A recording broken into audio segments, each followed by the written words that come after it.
Fala pessoal, sejam bem-vindos aqui ao canal e tem uma classe de investimentos que tem crescido muito ultimamente e ela até certo ponto bem parecida com os fundos imobiliários.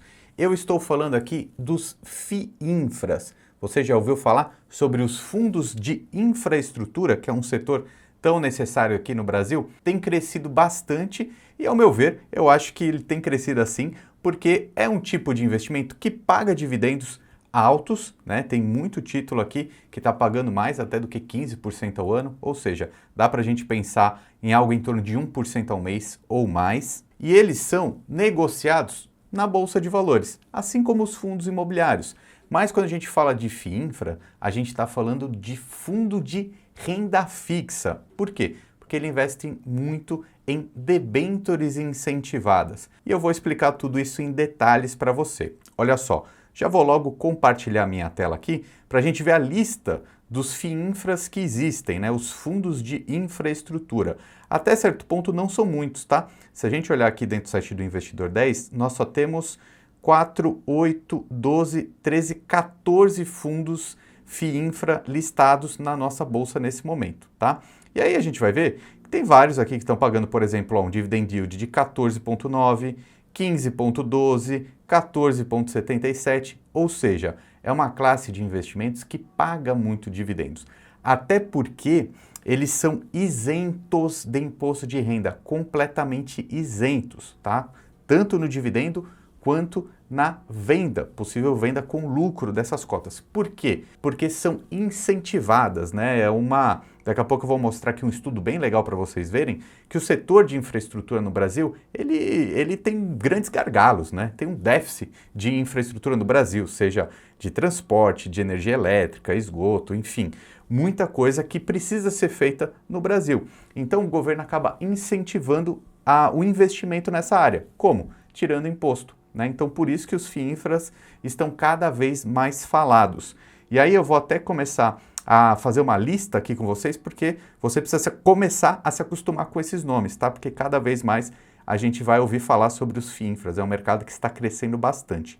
Então, veja, eu listei aqui pela variação dos últimos 12 meses. Então, os que mais cresceram, já contando valorização da cota e dividendos. Então, o top 5 aqui dos que mais cresceram nos últimos 12 meses é o CDII, o Juro 11, o IFRA 11, o BIDB 11 e o RBIF 11, tá? Então, o RBIF, por exemplo, subiu 18% nesses últimos 12 meses, sendo que 13,48% foi só o dividendo, tá? O dividendo anual aqui.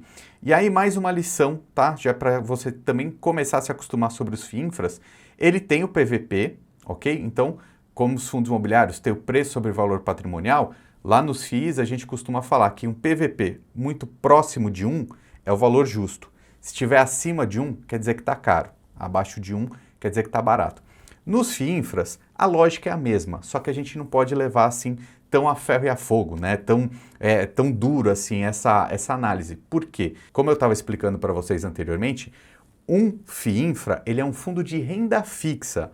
Então, ele não tem aquela obrigatoriedade que os fundos imobiliários têm de distribuir 95% do lucro a cada semestre. Lembra que os fundos imobiliários, eles pagam todos os meses, mas a lei diz que eles têm que pagar todo esse lucro, esses 95% do lucro, pelo menos uma vez ao semestre.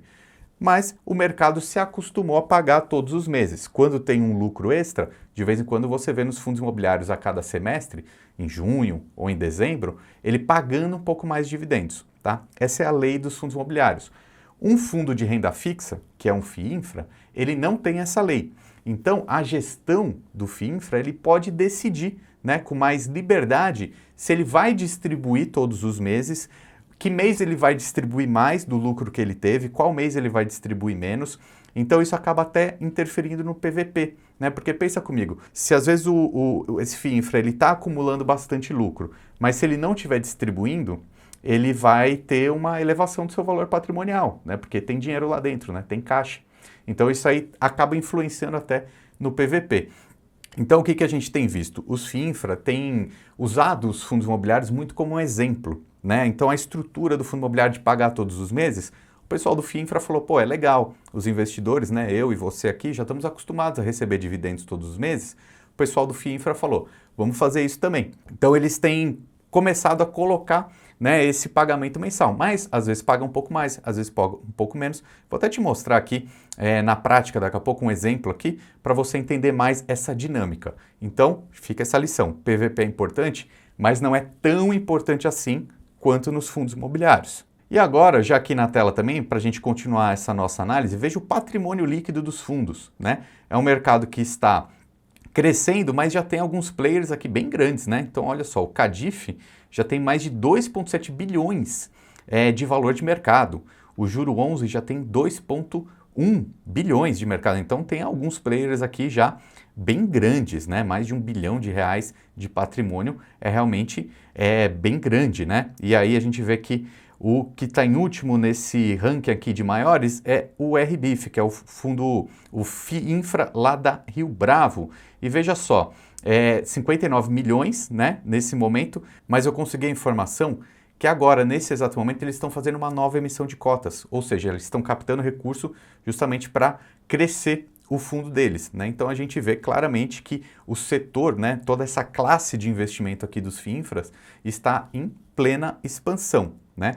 Inclusive, eu peguei essa informação aqui da Rio Bravo, que está fazendo essa oferta pública, porque eles fizeram um estudo muito interessante sobre o déficit de infraestrutura no Brasil hoje e por que, então, é interessante essa classe de investimentos e por que cresce tanto. Eu vou até compartilhar com vocês aqui a tela desse PDF, né, que é o material justamente da oferta pública que eles estão fazendo. Quem não sabe, né, oferta pública, o que é isso? Um fundo, para ele crescer, ele precisa emitir novas cotas, né? Ele vai ao mercado e fala, olha, pessoal, eu quero crescer aqui, eu estou com esse plano de investimento, comprar tal e tal e tal ativo aqui para dentro, porque eu tenho aqui dentro da estratégia de aumentar meus rendimentos, etc. Só que para isso, o fundo ele tem que ir ao mercado e, né, fazer um prospecto, né? Dizer para todo mundo, olha, eu vou fazer isso, isso, isso, isso. Então, essa é a dinâmica, né, que uma gestão de fundo imobiliário tem que fazer, de um FII Infra também tem que fazer. Então, eu costumo falar que esses momentos de novas ofertas de cota é a chance que a gente tem de repente, comprar até um pouquinho mais barato do que essa cota a mercado, né? Já tem outros vídeos aqui no canal falando sobre subscrição de fundos imobiliários, vou até deixar aqui em cima, mas no mercado de FII Infra funciona da mesma maneira, tá? E aí, compartilhando aqui na tela com vocês esse PDF mais uma vez, ele é quase como se fosse um relatório gerencial. Mas o que eu quero mais falar aqui com você é esse estudo que eles colocaram aqui, ó, sobre esse investimento em infraestrutura no Brasil. Olha que importante. Eles mostram aqui, ó, tem vários gargalos, e aí a gente já começa a ver os setores, né? Transporte, energia, saneamento, telecomunicações, ou seja, setores muito perenes da nossa economia e eles acabam sendo interessantes quando a gente fala de investimentos, porque costumam ser previsíveis e eles costumam ter regulação forte, né? Então é uma classe de investimentos que não é tão aventureira, digamos assim, né? Ela até tem um certo ponto de defesa, né? Uma classe até certo ponto defensiva, embora contenha os seus riscos que todo investimento tem. Mas eu vou até pedir para o pessoal da edição aumentar, dar um zoom aqui na tela, nesse outro gráfico que eu achei muito relevante. Veja, hoje 78% do investimento em infraestrutura no Brasil vem do setor privado, tá? E se a gente pegar um histórico aí de muito tempo, desde 2010, quase pelo menos metade do investimento em infraestrutura do Brasil é do setor privado, né? Por que isso daqui é muito relevante? Pelo incentivo, né? O governo sabe que o Brasil precisa de mais infraestrutura em todas essas áreas que eu coloquei aqui, depois eu te mostro até algumas fotos. Então, ele sabe que é necessário. E aí o governo sabe que ele não vai ter dinheiro suficiente, através dos impostos, para fazer tudo o que o Brasil precisa. Então, ele tira um imposto, incentiva todo esse mercado, essa indústria de investimentos privado em infraestrutura no Brasil, e aí a gente pode também ganhar dinheiro com isso através dessas ferramentas que existem. Então esse estudo que o pessoal da Rio Bravo fez é muito interessante e só para continuar aqui no PDF, para você ter uma ideia do que tem dentro, né, de um FII Infra, tá? Como exemplo, veja, tem vários títulos aqui, várias debêntures incentivadas, seja de setores de transporte, telecomunicações, saneamento, rodovia, etc. E aí eu peço para você reparar que todos esses ativos eles têm ratings, né? E por que isso é importante? Rating é uma classificação de risco, né? Então quem estava acostumado, por exemplo, com fundos imobiliários de papéis, você sabe que tem os mais seguros e os mais arriscados. E isso você consegue ver através do rating, que é uma classificação de crédito. E os FIINFRA também têm isso, né? Então o que eu tenho costumado falar aqui para os meus seguidores, meus alunos? Acho a classe de investimento em crédito interessante. O que é o crédito? É isso, né? É alguém que empresta dinheiro para alguém em troca de juros.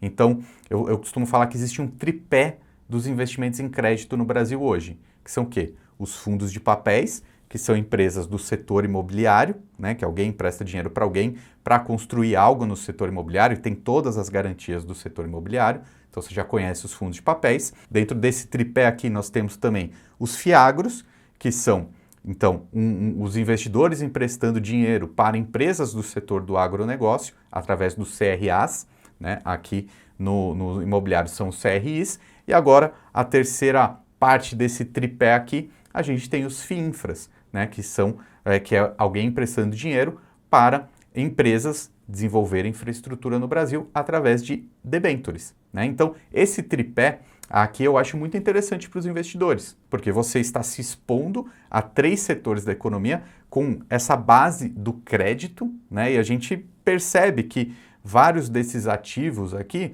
eles têm algumas características em comum. Por exemplo, remuneram acima da inflação, né? Os próprios contratos ali, eles têm correção de inflação. Por exemplo, se a gente olhar, como eu te mostrei aqui agora há pouco, um pouco da rentabilidade que os FIINFRAs têm entregado, eles são bem superiores ao IPCA mais 6, por exemplo, né? Eles vão pagar mais ou menos IPCA mais 8, né? E tem toda a questão da isenção do imposto de renda que o torna interessante. Então, assim, uma montagem, uma diversificação da carteira dos investidores, eu acho que pode olhar essas classes diferentes. E aí, galera, bem importante, tá?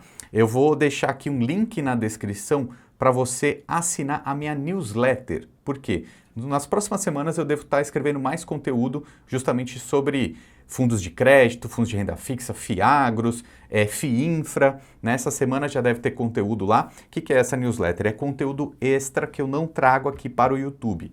Gratuito. Acesse esse link que está na descrição, se cadastra lá e aí eu te envio aí periodicamente, uma vez por semana provavelmente, um conteúdo extra no seu e-mail. Um conteúdo assinado por mim aqui pelo Lucro FC sobre conteúdos de investimentos, dividendos e etc. Tá bom? Pega esse link aí na descrição e já estou te esperando também na nossa newsletter do Lucro. E deixa aqui embaixo também a sua opinião se você já investe nessa classe de ativos ou se está de olho, beleza?